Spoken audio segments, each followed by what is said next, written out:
Shalom, selamat pagi Bapak Ibu serta saudara-saudariku yang terkasih, jemaat Tuhan yang dikasihi Tuhan Yesus. Pada hari ini kita akan mendengarkan firman Tuhan.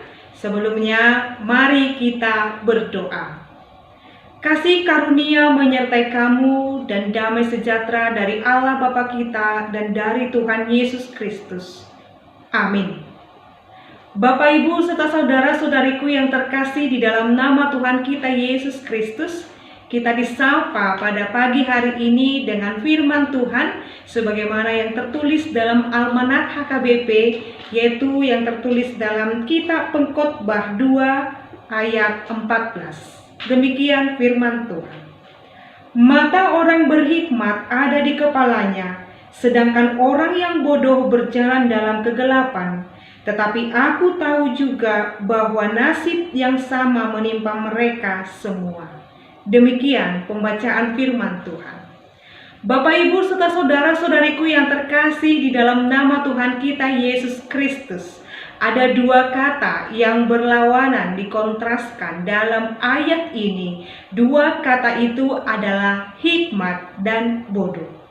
Dikatakan di sana, mata orang berhikmat ada di kepalanya, sedangkan orang yang bodoh berjalan dalam kegelapan.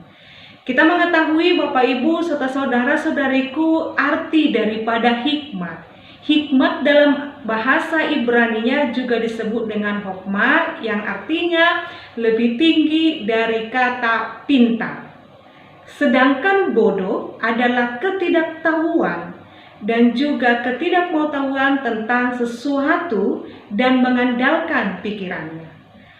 Maka Bapak, Ibu, serta saudara-saudariku yang terkasih, jikalau dikatakan di sana, mata orang berhikmat ada di kepalanya. Siapa yang mempergunakan hikmat yang ada pada diri seseorang, maka dia akan melihat sesuatu itu. Jikalau dia melihat sesuatu, dia akan menghasilkan ide, karya, dan semua hal yang dilakukannya berdampak bagi orang banyak. Hal-hal yang dipikirkan orang berhikmat adalah kesejahteraan, damai, dan kasih. Tetapi sedangkan orang bodoh dikatakan di sana berjalan dalam kegelapan, maksudnya adalah dia hanya memikirkan dirinya, mengutamakan dirinya, sehingga ketika dia tersandung maka dia jatuh berjalan dalam kegelapan. Apa yang dilakukannya selalu sesuai dengan pemahaman dan pemikirannya sendiri. Lalu ada yang unik lagi dalam ayat ini dikatakan, tetapi aku tahu juga bahwa nasib yang sama menimpa mereka semua. Pengkhotbah mengajari kita pada pagi hari ini, baik orang berhikmat, baik orang bodoh, sama-sama mereka akan menimpa hal yang sama. Apakah itu? Yaitu kesia-siaan. Seorang yang berhikmat menganggap dirinya boleh berhikmat dan dia boleh mencari ilmu pengetahuan, wawasan, gagasan, ide, dan lain sebagainya. Tetapi jikalau dia tidak tiba pada pemahaman sumber dari segala hikmat adalah Tuhan Yesus Kristus, maka hidupnya pun akan sia-sia. Demikian juga halnya dengan seorang yang bodoh. Apalagi orang bodoh yang hanya mengandalkan pikirannya sendiri, dia pun akan hidup dalam kesia-siaan. Lalu apa yang mau disampaikan oleh firman ini kepada kita? Bapak, Ibu, carilah perkara-perkara yang kekal. Sebagai orang-orang yang berhikmat, carilah perkara-perkara yang kekal. Apakah itu perkara yang kekal itu?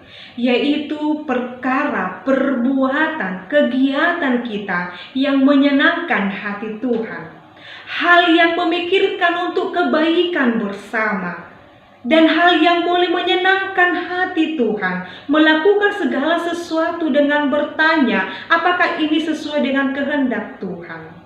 Seorang yang berhikmat mengetahui dengan imannya dia akan berjalan dalam terang yang ditunjukkan Tuhan Yesus kepada dia. Karena sumber daripada hikmat yang dimiliki seseorang itu berasal daripada Yesus. Maka tujuan utama hidup seorang yang berhikmat supaya hidupnya tidak sia-sia, maka dia harus meletakkan Yesus dan memposisikan Yesus terus menjadi panutan dan teladannya dalam kehidupan.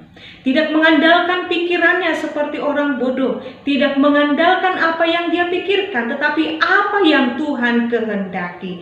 Demikianlah orang berhikmat, mengandalkan hikmat daripada Tuhan. Kita mengetahui juga Bapak Ibu yang terkasih dalam nama Tuhan kita Yesus Kristus, setiap orang yang telah diterangi oleh hikmat Allah, dia tidak hanya membawa dirinya kepada suatu hal yang menguntungkan dia saja, tetapi hidupnya akan menjadi berkat bagi sesamanya. Dia akan membawa orang lain kepada kebaikan. Perkataannya, perbuatannya akan menunjukkan kehendak Allah dalam kehidupannya. Maka Bapak Ibu serta saudara-saudariku, di pagi ini kita diingatkan, sapaan firman Tuhan ini kita diingatkan, Allah sungguh baik. Sekalipun Allah menginginkan kita menjadi orang-orang yang berhikmat, tetapi orang-orang yang bodoh itu pun tetap Tuhan lindungi. Bagaimana caranya? Melalui orang-orang berhikmat. Maka jikalau ada di sekelilingmu yang tidak berhikmat, jauh daripada kehendak Yesus, maka tolong dan topanglah dia. Bapak Ibu serta saudara-saudariku, Tuhan kiranya memberkati Bapak Ibu, Tuhan kiranya memberkati saudara-saudariku, tetap berhikmat menjalani kehidupan terlebih pada masa pandemi ini. Biarlah kita menjadi pribadi-pribadi yang berhikmat, mengandalkan kasih Yesus Kristus, kuasa Yesus Kristus dalam menjalani kehidupan ini. Jangan mengandalkan pikiran, kebolehan, dan kemampuan kita, tetapi utamakan, posisikan Allah dalam Yesus Kristus dalam kehidupan kita. Biarlah kasih Yesus yang senantiasa memberkati kita seluruhnya. Amin, kita berdoa. Kami bersyukur ya Allah Bapa kami, Engkau mengajarkan kami supaya kami menjadi pribadi yang berhikmat, tidak mencari hal yang sia-sia di dalam hidup kami, tetapi kami yakin dan percaya Bapa, kami akan terus menghidupi dan berjalan sesuai dengan kehendak-Mu. Ya Yesus Kristus Sang Penyembuh, Engkau adalah tabib agung. Pada pagi ini, pada hari ini, kami berdoa kepada seluruh jemaat-Mu Resort Diaspora. Engkau kiranya memberkati mereka, jemaat-Mu yang ada di HKBP Immanuel, HKBP Gunung Sinai, HKBP Drio Rejo. Engkau memberkati mereka seluruhnya Bapa. Tuhan Allah Bapa kami, pada pagi ini kami berdoa buat inang kami, Inang Nyonya Sintua RH Sirait Buru Sitorus, dan juga Amang L Sirait, dan juga Amang M Sirait Buru Manurung, dan juga Inang Nyonya Sintua RN Siregar Buru Manurung, dan juga Amang Siahaan Buru Sirait, dan seluruh jemaat-Mu Tuhan yang dalam keadaan sakit dan pemulihan. Engkau kiranya memberkati mereka, bahkan mereka yang tidak boleh kami sebutkan pada pagi ini nama mereka, tetapi kami yakin dan percaya Bapa, Engkau akan memberkati mereka. Kami yakin dan percaya Bapa, Engkau mencukupkan segala yang perlu kepada seluruh jemaat-Mu pada hari ini. Biarlah mereka tetap bersyukur di dalam-Mu ya Yesus Kristus, sebab Engkaulah Allah dan Juru Selamat kami yang terus memberkati kehidupan kami. Kami berdoa Tuhan, biarlah apa yang dikerjakan jemaat-Mu saat ini, biarlah itu menyenangkan hati Tuhan. Kami serahkan kehidupan kami dan kami akan melanjutkan aktivitas kami sepanjang hari ini mengandalkan kasih dan karunia-Mu. Terima kasih ya Allah Bapa kami berdoa dalam nama Yesus Kristus dan pimpinan Roh Kudus. Anugerah daripada Tuhan kita Yesus Kristus, kasih setia dari Allah Bapa dan persekutuan Roh Kudus itulah kiranya menyertai dan memberkatimu sekarang sampai selama-lamanya. Amin.